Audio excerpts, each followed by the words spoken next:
getting mic'd up for this session. I'll just say a quick word of introduction.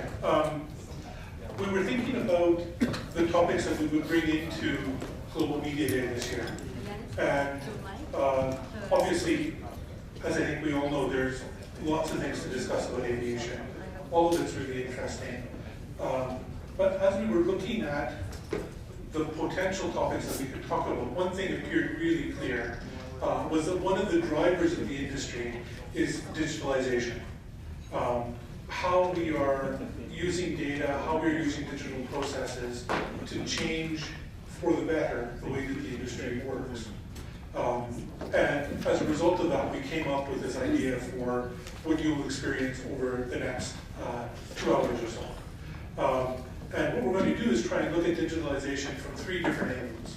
So what is it doing to the travel experience? What people can and will eventually experience as they're moving through airports, getting on and off planes, booking their travel, etc. Also taking a look at what digitalization and digital capabilities are doing for operations and how that's going to change the stuff that we don't see as we travel, but that is critical for getting the aircraft off the ground and welcoming back to the airport and all that happens in between, including managing important things like safety. And then, because we're generating all of this data, we also kind of run up against some loss, because data is a very important and valuable thing. And another kind of consequence of the digitalization that's taking place in the industry is the regulatory structure that's coming up around that, and trying to put into context what that means for the industry and how it manages data, and how it manages the various regulations.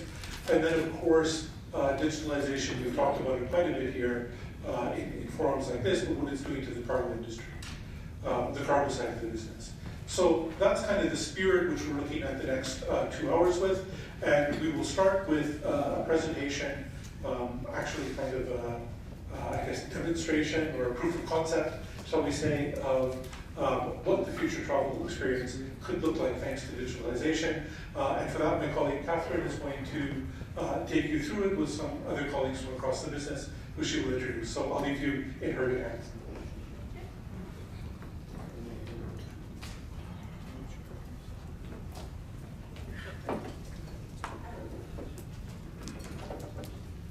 Thank you, Tony. Good afternoon, everybody, and welcome to the passenger experience section. I hope you had a nice lunch. So I want you to stop, think, and imagine what a world of seamless, stress-free travel and booking your journey would be like. No queues, relaxed journey through the airport, in time to go duty-free, no queues when you board the plane. This is the vision that the industry has been working to for some time now. And each year we're getting closer to this vision. We've moved as an industry from working on different standards and silos, so in booking and payments, to passenger experience, to contactless experience, to using new technology, biometric technology, to exploiting this to help deliver the full end-to-end passenger journey. So we're looking at this rather than silos, but fully from A to Z. And today we're going to show you that vision in action and how ready and how close the industry is to actually delivering that. So in a recent proof of concept in partnership with Cathay Pacific, our member airline, Hong Kong International Airport, Narita Airport in Tokyo, and a number of technology providers who you'll see on the screen, 2 passengers use digital wallets with their e-passport copies, their company digital IDs, digital frequent flyer credentials, to book flights, apply for visas, check in and manage airport processes for the round trip between Hong Kong and Tokyo. The airport elements of this POC were done in a live environment, so I'm sure you're aware we did a POC last year, but this was the first time that in the contactless and the airport experience, the actual live airport systems were used and were fully integrated. And today we're going to walk you through that POC, showcasing the passenger journey, and then having a discussion about lessons learned, where we are with this technology, what needs to happen to make this a reality. So I'd now like to introduce my colleague Youn Kim, Manager of Customer Experience. who's going to take you through this journey. Youn has managed this from A to Z, and she's going to talk you through the process. Thank you. Hello everyone. So from now on, I'll take you through the proof of concept that we did this year, step by step. So the first step is creating your digital identity. So digital identity is secure digital version of your passports and ID documents that you can use for your travel. And this digital identity can be used when you need to prove who you are during the journey instead of using your physical documents. And your digital identity credentials will be stored on your phone securely in a tamper-resistant digital wallet, making it easy to share them with other parties as needed. So creating digital passport is simple.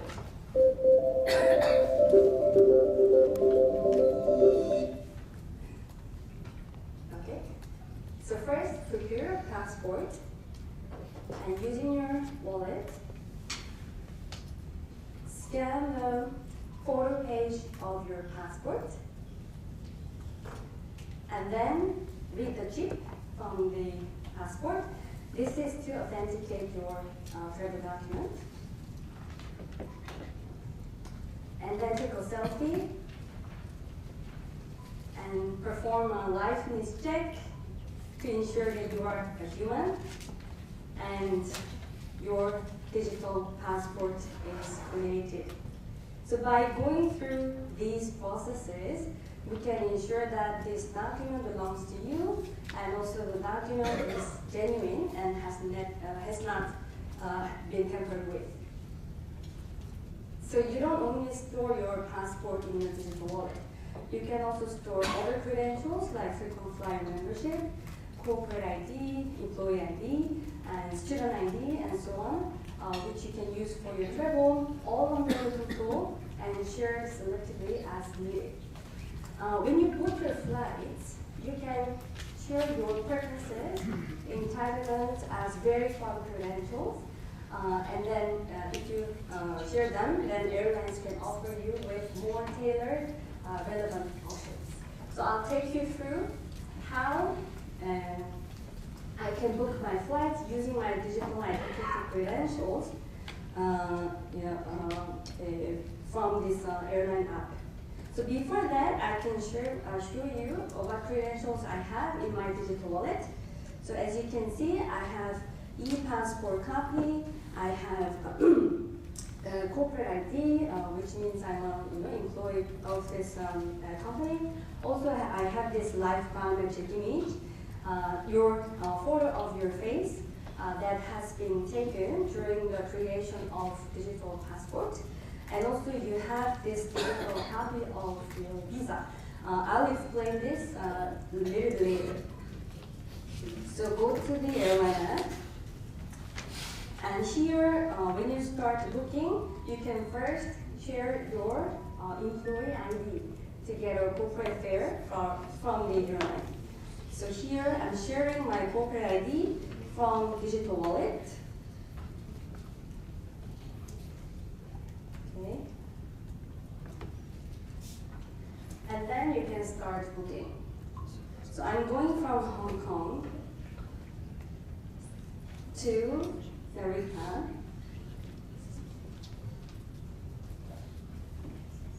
This is same booking flow as today. So I was offered a corporate fare here, and then also select. Now you can just confirm your details, and then make payment, and your booking is confirmed. So here, instead of downloading a separate booking confirmation PDF document, or keeping your booking reference separately, you can simply store your order in your digital wallet. Okay? So legacy booking references or e-ticket numbers will be replaced by a single order that will be stored like in this digital wallet in the future. So now, because I completed my booking, I need to apply for a visa to enter the destination country. So instead of, so in the visa application, usually you have to share your information. And instead of entering manually my passport information or flight information, I can simply share those credentials from digital wallet. Then my information is populated. And then once the visa is received, like this, you can also create a digital copy of it and then store it in your wallet. So this is the visa copy that I just showed from my wallet just before. So this way you can also store your digital copy of your visa, and now it's good to go. So I'll take you through check-in process and also how to prepare contactless experience, and also how you can become ready to fly. Right. So coming back to this airline app again, and now I'm going to book. I'm now going to check in, and I need to access my trip to check in, right? And instead of entering manually the booking reference and my last name here, I will share my order from digital wallet. And just by clicking the button. Okay? Then now I can access my trip. So check-in, I need to also provide my passport information, and instead of also manually entering my passport information, I can also simply click the button and then share passport information.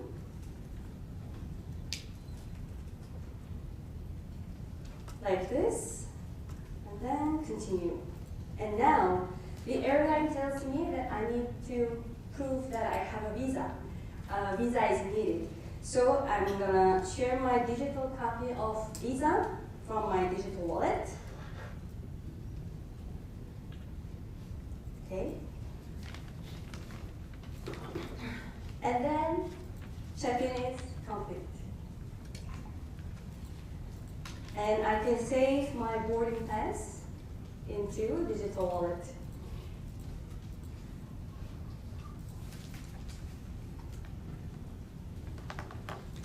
All right. Now my airline tells me that I can get a contactless experience at the airport. So I want to learn more about it. So here it says I can share my information with Hong Kong International Airport for contactless experience, and which information will be needed and how my information will be used. So I read this, and then I'm giving my consent and sharing my information with Hong Kong Airport directly from the wallet. Okay.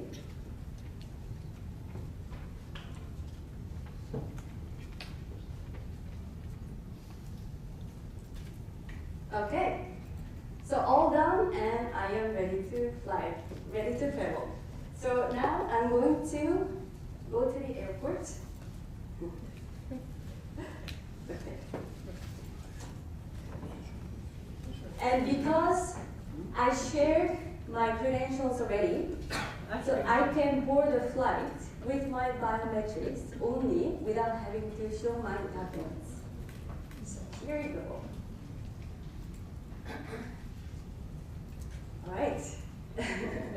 So this biometric equipment was provided by NEC, our POC partner, one of the partners, to support this global mobility. Thank you.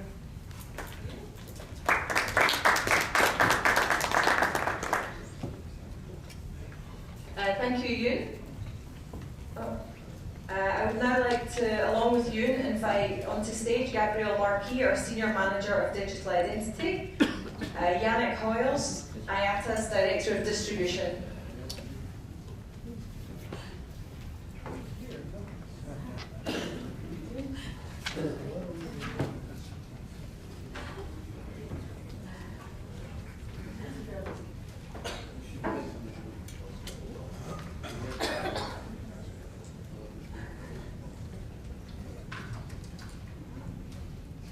Youn, thank you, very seamless. I liked your blue suitcase as well. So I'd like to start with you. So we did the POC obviously to learn, see what still needs to happen. Can you talk us through what the main learnings of the POC were? Sure. So there were 4 learnings from this proof of concept. So the first one is that we confirmed the importance of industry standards for achieving interoperability. So as Catherine mentioned, there were many multiple issuers, multiple wallet providers, verifiers involved, and therefore interoperability is key for success. And we proved that our industry standards are ready to achieve that interoperability, and therefore we will continue to enhance and complete our standards going forward. And the second learning is that we confirmed improved customer experience. As you saw in the demo, all you need to do was just clicking a button and sharing your information without having to prepare any documents separately and inputting any information manually. So we confirm that this will indeed will provide improved customer experience. And the third learning is that we confirm the compatibility with the existing biometric systems at the airport. So it's important to remember that there are many airports who have biometric processes in place today. And they are not necessarily interoperable with each other, meaning if you are enrolled in one place, you may not be able to go through the same biometric processes at the other airports. Therefore, using this digital identity credentials, we hope that the customer can only use single digital identity and share them with these different airports and then go through the same process. And the fourth learning is that we discovered potential challenges and opportunities.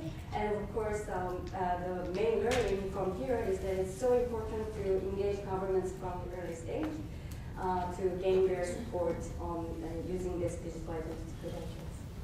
Thanks, Youn. Yanik, question for you now. So I didn't see any PNR or booking reference on the screen. Can you explain, then we're moving to one orders. Can you explain what that's about, please? Yeah, I think the simple way of describing what the order is about simplicity. Simplicity for the customer. So on the screen here you can see an example. In today's world, and I'm sure it's happened to you because you all fly over here, or you fly for your holidays with your family. If you look at just 2 people doing a one-way flight, they book from a travel agent, say it's to New York, anywhere in the world, any destination, and they've also booked a seat. In terms of references, they're going to have 2 PNRs, reservation numbers, you call them 5 digits, one for the airline, one for the travel agent. They're going to have an e-ticket each, and then 2 what we call EMDs. Now, I'm sure you all know what an EMD is, an electronic miscellaneous document. So in fact, they've got, one more clip please, and they've got 6 references for this journey. Now why do I have 6 references? Well, the background is very, very simple. It may seem a bit crazy, but it's simple. Is that the PNR, the reservation, is what you booked. Okay. The ticket is what you paid for. See, in our industry, there's one document reference for what you booked, one document reference for what you paid for. And the EMD is another reference for what you booked and paid for, but it's not a flight. So the seat or the bag or anything else, for example. And that's why you've got all these references. And on top of that, because all this is half a century old, the PNR dates back to 1964. Half a century old. These systems do not communicate automatically. Hence, if there's a disruption, or even if you want to make a change, you can imagine that all this needs to be reconciled manually. Not to mention if it was an interline flight, or if you had a transit somewhere, or if you travel with some children as well. It's very, very complex. However, in an order world, the whole point of this is to moving all these references under one single record, which is the order ID. Under this order ID, you'll have all the different items and services that you purchased. And the beauty of this, beyond being just simple and easier from a customer point of view, is also that you can add and remove very, very seamlessly.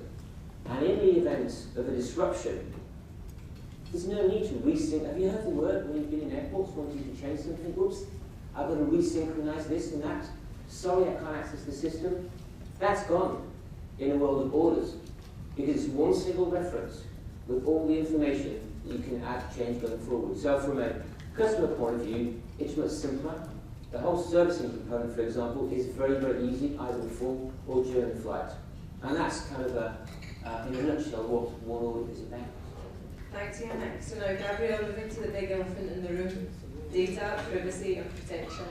Our global passenger survey tells us that people are increasingly willing to share their data, but they're still really apprehensive about what's happening to that data and how secure that data is. So Gabrielle, how is sensitive data, like passports and visas, protected within these digital wallets? Yeah, and well, the good thing is that maybe we had like 60 years since the PNR was invented to progress in technology, and we've got like many tools actually to protect data and best practices that have been learned to banks. So maybe just I'd like to bring these elements together so that people can actually understand how much is behind the scene, behind this simple click to secure people's data. So actually first, encryption. Data is always encrypted, either when it is stored or when it's traveling. Then that data is not placed anywhere. It's not in a centralized honeypot where hackers might want to get into. Is it inside each traveler's phone? So which means that it's placed decentrally in a secure enclave on your phone so that not even other apps on your phone can access it. Then beyond that, actually, you need to authenticate or log into your phone with your biometrics to access and release that data. And when you do so, you actually don't share everything at once. If you just need your first name and last name when you book your flight, then that's the only thing you get. So we only share what's needed. And that data, maybe one thing to emphasize is that it's shared via secured connection without intermediaries. So in the case where the traveler releases or shared his biometrics for contactless travel, the data went directly from Youn's phone to the biometric gate. No one in between, no airline, no data broker. So it's really much as secure as can be. And on the best practice side, so obviously keeping things up to date and following privacy rules whenever it's needed. Okay, so it's clear I'm only sending the data that is necessary for that part of the journey, so that's clear. But the digital wallet, I saw on the screen here there was 2 digital wallet companies, so I store the data in the digital wallet. But surely if the data's in the digital wallet, then do the digital wallet company not have say over this? Do they not own it? So in any case, the paradigm which is followed here is that it's your data, your property. So even though someone is providing technology to support these facilities, the data remains your data and it remains in your control. Okay, but I'm super forgetful and sometimes I lose my phone or misplace my phone. What would happen if I arrive at the airport or I left my phone at home? Yeah, so in any case, we'll always have backup processes. So the same way today, you can check in at the airport if you forgot to do your online check-in. There will be manual processes or face-to-face processes that can be followed. And I guess that would be the same for my parents who don't have a smartphone TV. Indeed. So inclusivity and accessibility means that we'll always have non-digital options available. And the beauty actually with this is that if more and more people use the digital channel, then people at the airport can have the time to focus on the people that need the support. Thank you. So going back to the proof of concept, Yanik, what are the next steps in this? What are our work areas focused on to make this a reality?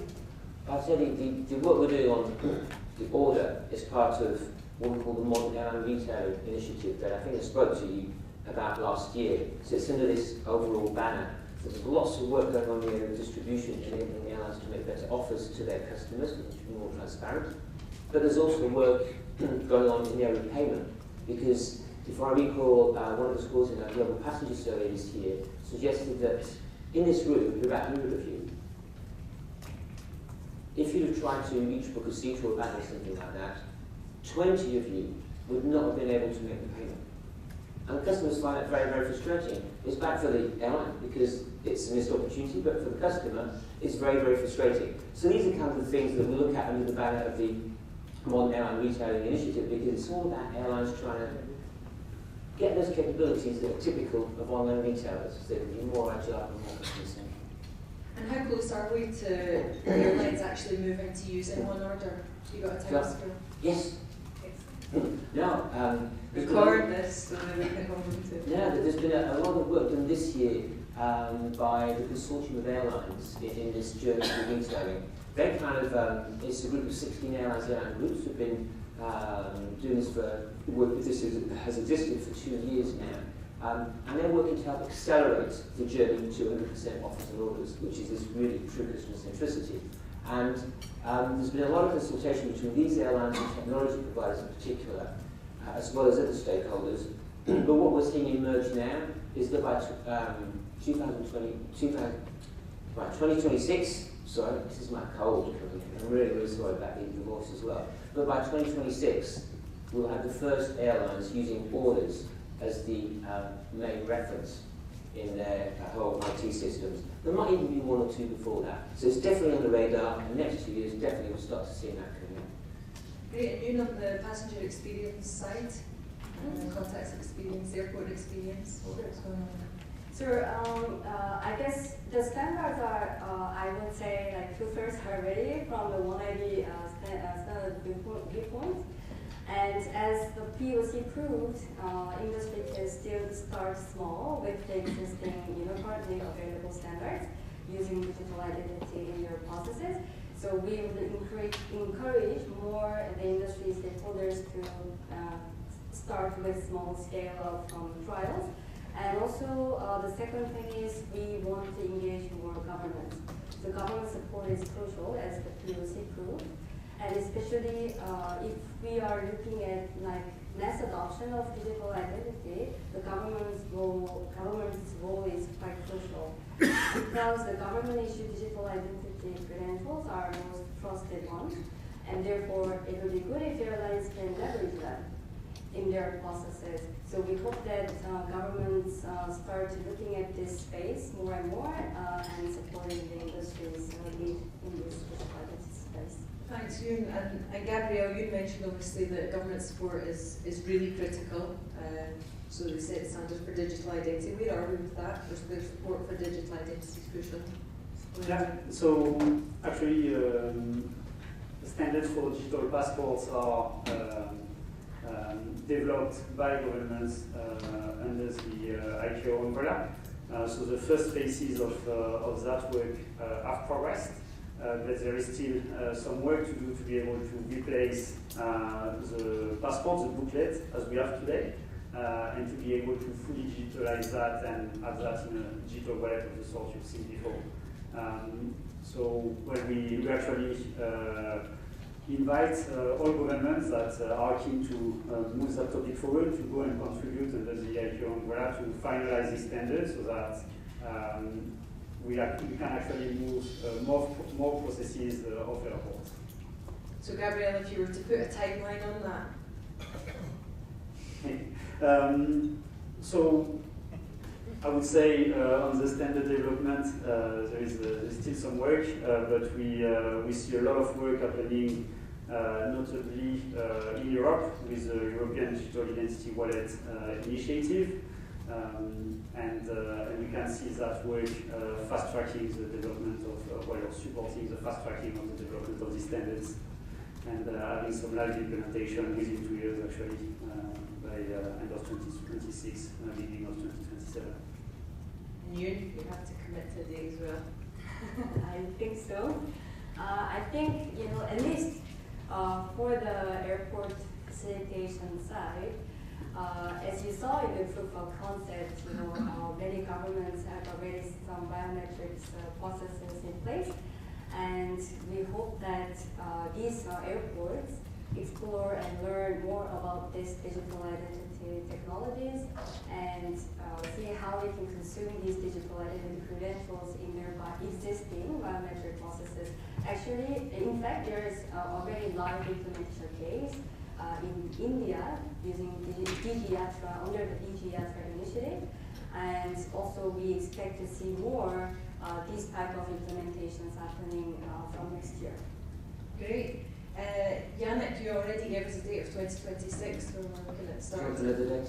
No, but I do know that there's a lot of work going on in the meantime before then to simplify things. Have you got any more details that you can share with us on this? Just very, very briefly, again, the consultants been doing some work based on what Gabriel's doing on digital identity, what Youn's been doing on whole world biometrics, and if you bring one order, one ID, digital identity, biometrics together, you can do a hell of a lot. You can start asking yourself two questions.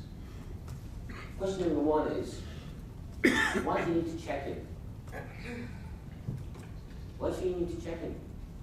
Check-in, it refers to the airline's approval for a customer and his baggage to be accepted on board the aircraft and the customer's intention to travel.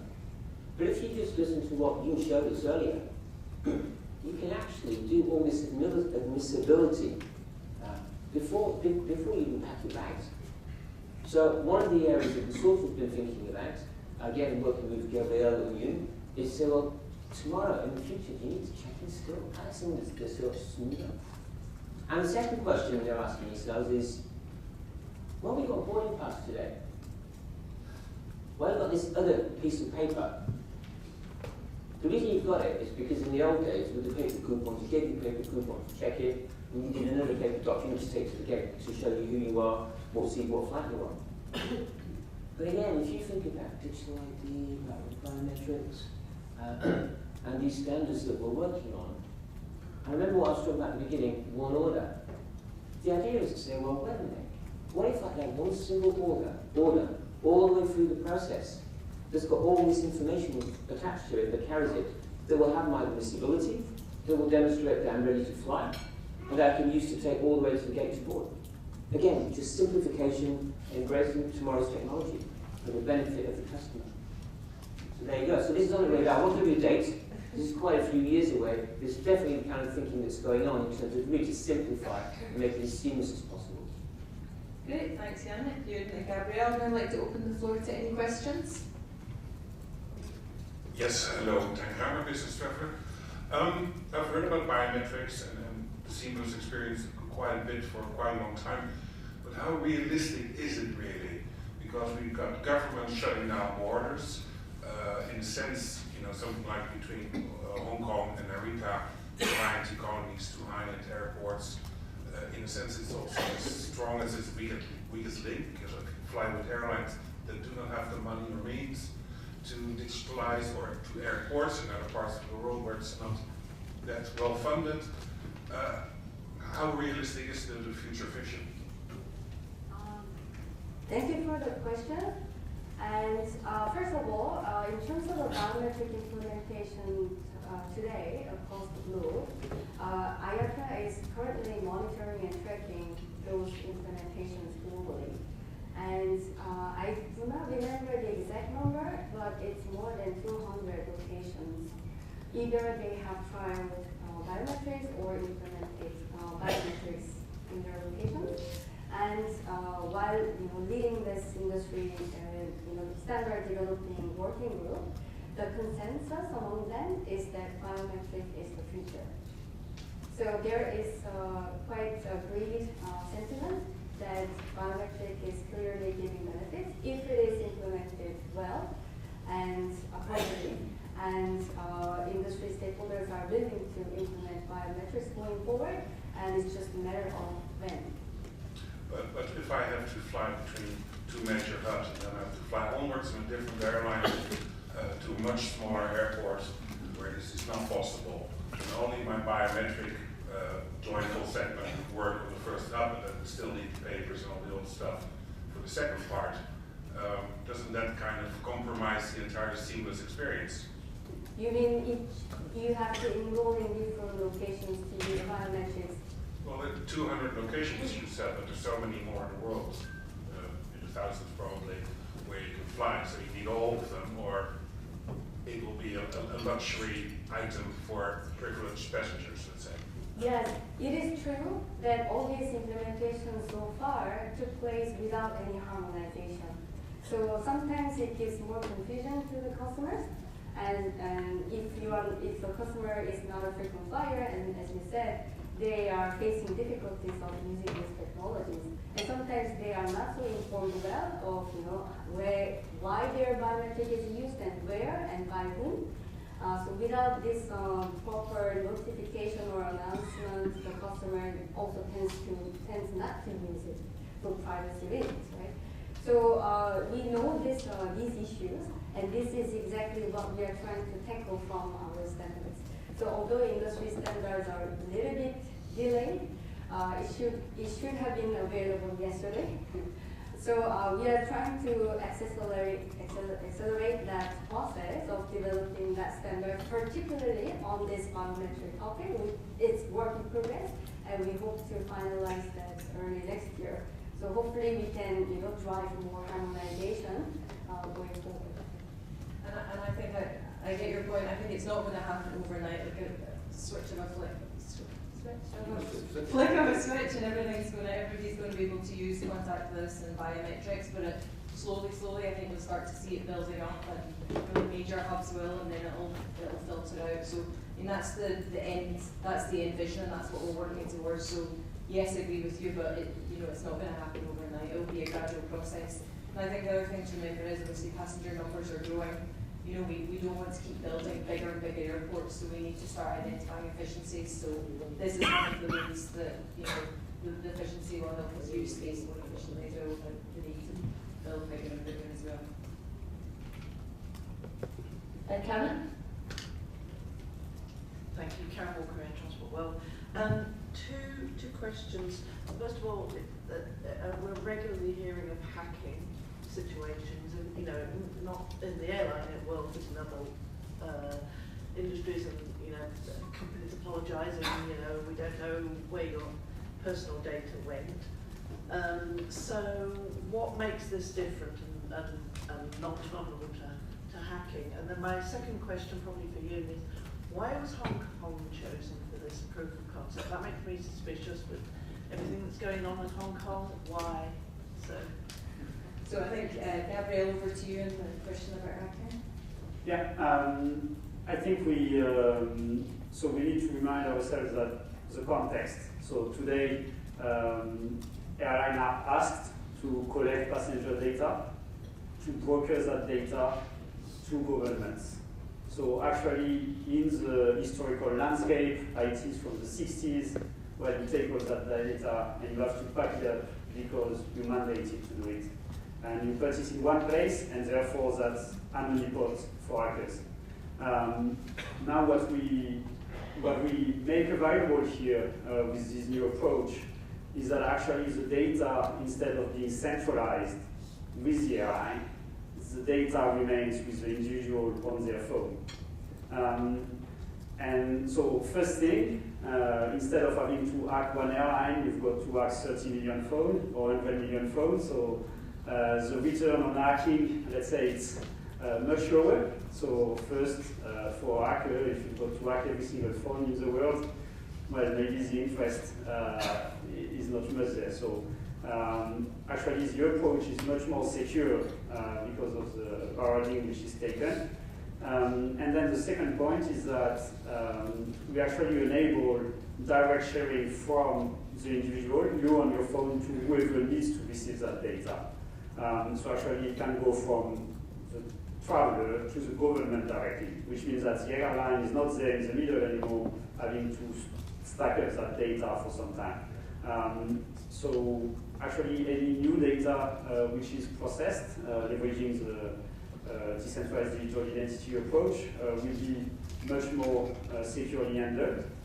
And actually one addition is that people start to realize these benefits, for the general public, and that governments start to turn around and say, well, maybe we can get some of that data directly from the travelers. It's better for the public, it's better for the society, instead of asking airline to centralize it and pass it on to us. So I think it's a great opportunity to put in front of us with this.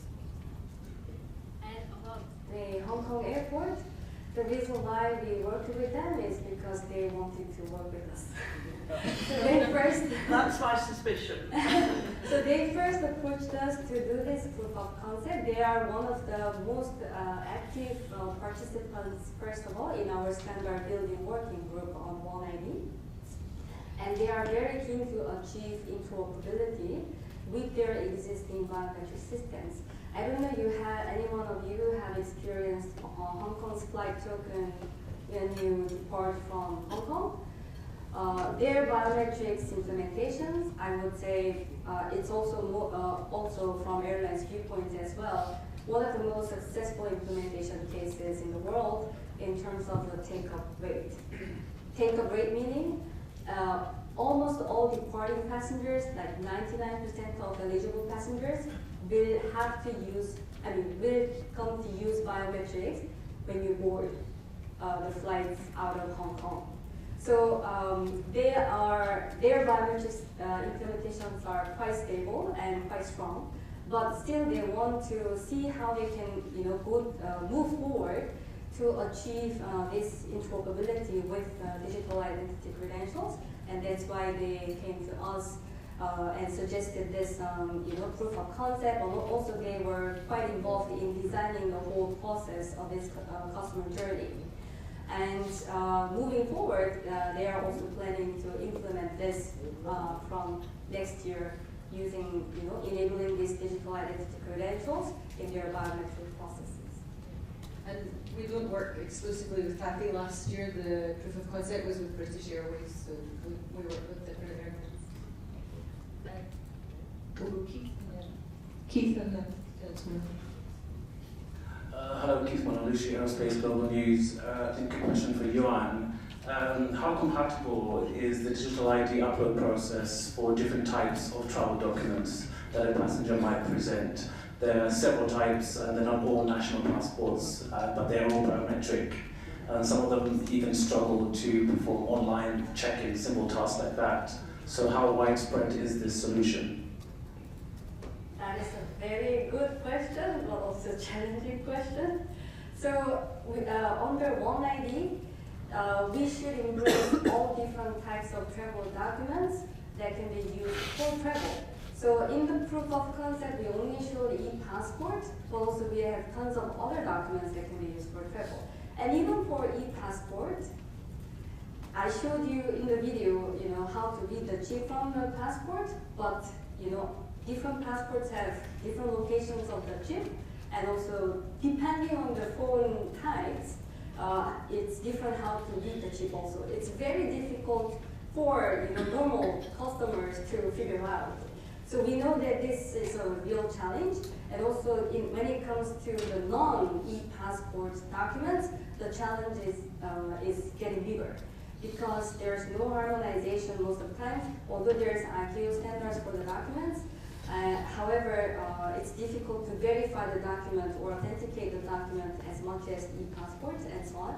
So the challenges are there, but we are including them as well in the industry standards, and trying to see how we can capture the information as much as possible from the existing original documents, and then convert it into a digital format. So that is going to be part of the 190 standards. And also because of these challenges, customers making the digital copy of their ID documents is very challenging for normal customers. So that's why we hope governments to issue these digital identity credentials to their citizens, so that they don't have to do the work themselves. And then we'll take the final question. Yep. Yeah, Ian Travel Weekly. I was going to ask the same question on compatibility, but with existing or soon to be existing biometric entry and exit systems. So the US system and the EU EES, which is due to come in at some point next year. Is it how compatible? How compatible? Yeah. So it's Okay, so it's a little bit different if it is border authorities leading biometric implementations.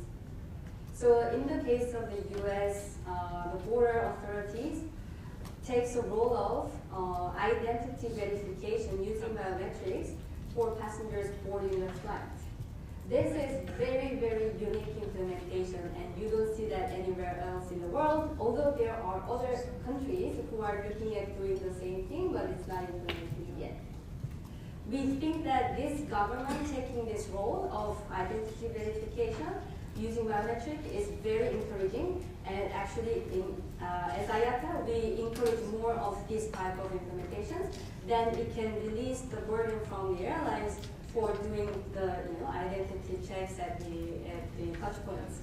So we hope that more border authorities, also including the EU now with the new border developments, we hope that these kind of border initiatives are taking place more widely, and then also not only the border touch points, they can also extend. They can also look at leveraging their enabling their biometric verification ability to other industry touch points, so that it can be used in harmonization. Hopefully, that's the best scenario. Otherwise, industry can follow the one I listed.